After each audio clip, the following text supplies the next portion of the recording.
کہ بخاری مسلم میں حدیث ہے کہ خواب 3 قسم کے ہیں، اللہ کی طرف سے، شیطان کی طرف سے اور نفس کی طرف سے بھی ہو سکتا ہے کہ آپ نے کوئی چیز سوچی اور وہ آپ کو نظر آ گئی. لیکن بخاری مسلم میں حدیث ہے جب برا خواب دیکھو نا تو بائیں طرف 3 دفعہ تھوک دو، یعنی فزیکلی نہیں تھوکنا، صرف اپنے منہ کے ذریعے. برا خواب دیکھو تو برا خواب دیکھو. اچھا اب یہ جو اس قسم کے اعوذ باللہ من الشیطان الرجیم پڑھ لیں. اچھا اب اس قسم کے جو خواب ہے نا ان میں اسٹریٹ اوے اگر اس طرح کا خواب کوئی دیکھتا ہے سب سے پہلے اپنے ماں باپ کے لیے مغفرت کی دعا کرے. صحیح.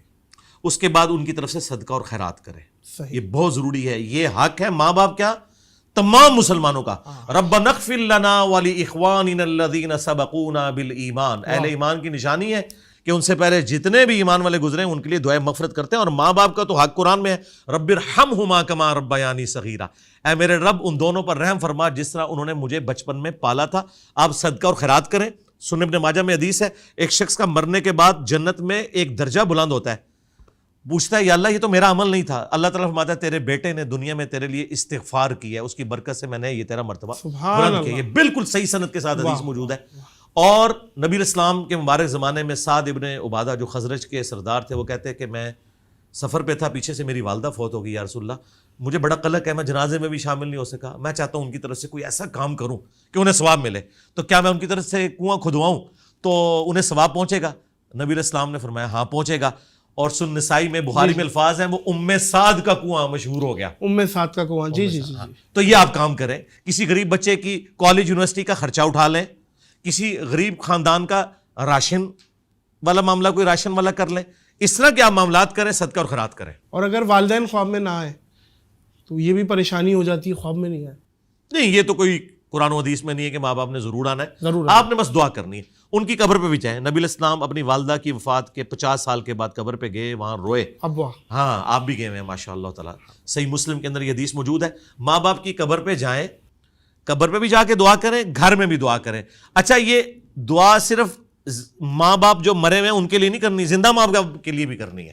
صحیح. لوگ کہتے ہیں مرنے کے بعد کریں گے، بھائی زندگی میں بھی ان کو ضرورت ہے. صحیح. اچھی اولاد تو صدقہ ہی جاری ہے. جی جی. کیا علی بھائی میت کو پتہ چلتا ہے کہ اس سے قبر میں ملنے کون آیا ہے؟ مطلب میت کو دفن ہوئے ہوئے سالوں ہو گئے اور کوئی چچا آتے ہیں ان کی قبر پہ آئے ہیں، تو پتہ چلتا ہے میت کو کہ کون ہے؟ اس طرح کی کوئی بات نہیں ہے. ہمیں صرف یہ حکم دیا گیا کہ آپ نے قبرستان جا کے کہنا ہے. صحیح مسلم میں حدیث ہے السلام علیکم اہل الدیار من المؤمنین والمسلمین وَإِنَّا إِن شَاءَ اللَّهُ بِكُمْ لَلَاحِقُونَ نَسْأَلُ اللَّهَ لَنَا وَلَكُمُ الْعَافِيَةَ. یہ آپ نے دعا کرنی ہے. ہمارا سلام ان مردوں تک پہنچتا ہے، لیکن یہ کہنا کہ وہ سنتے ہیں اور وہ جواب دیتے ہیں، ڈائریکٹلی ہماری بات سنتے ہیں، نہیں کوئی بات ایسا. ہاں اگر کوئی کہتا ہے سنتے ہیں تو بھائی اگر اس نے میری ڈائریکٹ سنی ہے نا پھر میرا بھی حق ہے کہ اس کی بھی قبر سے باہر نکلے. تو وہ کبھی نہیں نکلی بھی کسی نے سنی. صحیح ہے. تو بھائی ہماری بھی ڈائریکٹ نہیں جاتی، اللہ تعالیٰ پہنچاتا ہے ان تک. بس یہ عقیدہ ہے. وہ بخاری مسلم میں حدیث ہے کہ جب تم پڑھو گے السلام علیک ایھا النبی ورحمۃ اللہ وبرکاتہ السلام علینا وعلی عباد اللہ الصالحین، تو زمین و آسمان میں ہر بندے تک تمہارا سلام اللہ تعالیٰ پہنچا دے گا. یہ اللہ تعالیٰ پہنچاتا ہے، یہ برزخی موڈ ہے، اس کا اس فزیکل ورلڈ سے کوئی تعلق نہیں ہے. اچھا اسی میں کتے یا بلی روتے ہیں تو ایک یہ بھی کلچر ہے کہ بھئی کوئی مرنے والا ہے، کوئی منوسیت ہونے والی ہے، گدھا بول رہا ہے، تو اس پہ کیا ہے، اس پہ کیا کرنا ہے شرعی معاملات میں؟ گدھے کے بارے میں تو الگ سے حدیث موجود ہے. ہاں جی وہ تو حدیث موجود ہے کہ آپ نے اعوذ باللہ من الشیطان الرجیم پڑھنا ہے، لا حول ولا قوۃ الا باللہ پڑھنا ہے. باقی یہ کہنا ہے کہ کوا گھر کی منڈیر پہ بیٹھے تو مہمان آئے گا، جوتی پہ جوتی چڑھ گئی تو آپ کا سفر لکھا ہوا ہے، اور کالی بلی نے راستہ کاٹ دیا تو یہ مشکلات ہے. یہ میرے بھائی یہ توہمات ہیں، ان کا دین سے کوئی لینا دینا نہیں ہے. یا تو کوئی چیز ہاتھ میں خارش ہو رہی ہے پیسہ آئے گا، جی یا تو وہ چیز قرآن و سنت سے ثابت ہونی چاہیے یا سائنٹیفک فیکٹس کے ذریعے ثابت ہونی چاہیے. صحیح. کئی چیزیں سائنٹیفک فیکٹ سے بھی ثابت ہیں. مثال کے طور پر یہ بندر ہے، ان کی کمیونٹی میں ہلچل مچنی شروع ہو جاتی ہے جب زلزلہ آنے والا ہوتا ہے.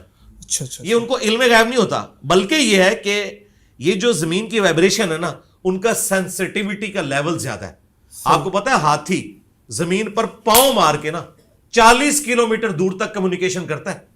ہماری تو یہ چیزیں نہیں ہیں. عقاب 2 کلومیٹر اوپر سے نیچے دیکھ لیتا ہے، ہم نہیں دیکھ سکتے. اور اس سے اگلی بات، چڑیا اڑ سکتی ہے، ہم نہیں اڑ سکتے. حالانکہ عام مسلمان ایک چڑیا سے افضل ہے. تو افضلیت ختم نہیں ہوگی, بالکل اللہ نے اس کی وہ ڈومین رکھی ہے. اچھا, شوہر اپنی بیوی کو میکے جانے سے روک سکتا ہے کہ وہ اس کی نہیں بنتی, نہ سالوں سے بنتی ہے نہ ساس سے بنتی ہے, پسند نہیں ہے, شوہر نے حکم دے دیا بھائی تم نہیں جا سکتی, اب کیا معاملہ ہے, بیوی چلی جائے؟ اس کا ون لائنر ہے, اگر بیوی یہ کہے کہ میرا خاوند جب اپنے ماں باپ سے مل کے آتا ہے تو میرے ساتھ برا سلوک کرتا ہے, لہٰذا میں اپنے خاوند کو اجازت نہیں دوں گی کہ وہ اپنے ماں باپ کو ملے, تو کیا کوئی خاوند مانے گا اس بات کو؟ ہاں بھائی پکا آ گیا نا, تو بھائی ماں باپ کو ملنے سے نہیں روک سکتے. جس طرح ایک خاوند یہ سمجھتا ہے نا کہ میرے ماں باپ کا میرے اوپر حق ہے, اسی طریقے سے اس بیوی کے ماں باپ کا بھی اس کے اوپر حق ہے. آپ کسی بھی عورت کو اس کے ماں باپ کو ملنے سے نہیں روک سکتے بھائی, ناٹ ایٹ آل, یہ اس کا شرعی حق ہے. بے شک ایسے. اور اگر آپ کو شوق تھا نا تو جب بیاہ کہ اس کو لائے تھے نا, اس سے پہلے ہی ان کو بتا دینا تھا کہ میں لے کے جا رہا ہوں, آندہ اس گھر کا منہ بھی نہیں دیکھے گی, تو انشاءاللہ تعالیٰ آپ کا رشتہ بھی نہ ہوتا. تو یہ پہلے طے کرنا چاہیے تھا. اچھا, اگر وہ مان جاتے ہیں, ہاں ٹھیک ہے بیٹا, کوئی بھی نہیں مانیں گے. نہیں, اگر اتنے کو بدبخت ہیں جو مان رہے ہیں تو ان کے ساتھ ایسے ہی کرنا چاہیے. میت نکلے گی بیٹا اب وہاں سے, یہ ایک نہیں, وہ یہ نہیں کہتے کہ ہماری طرف نہیں آنا, وہ کہتے ہیں کہ اپنے خامند کو چھوڑنا نہیں ہے. ہاں, یہ نہیں وہ کہتے کہ ہماری طرف نہیں آنا, یہ تو کوئی بھی نہیں کہتا. اور آج کل یہ بڑی نیوز آتی ہیں کہ بھائی غربت سے تنگ آ کر ماں نے خود بھی خودکشی کر لی اور بچوں کو بھی مار دیا, یا باپ نے مار دیا, یہ بھی خودکشی ہوئی. بالکل خودکشی ہے, اور وہی والی گرفت ہوگی, قیامت تک اپنے آپ کو ویسے ہی مارتا رہے. بالکل بخاری مسلم کی جو حدیث ہے, جس طریقے سے اس نے خودکشی کی وہی کرے گا. اور اس میں ایک پازیٹیو بات بھی کر لوں, شاید آپ کے پلیٹ فارم سے جب میں یہ کروں گا تو وہ بالدوں کو اچھی لگے.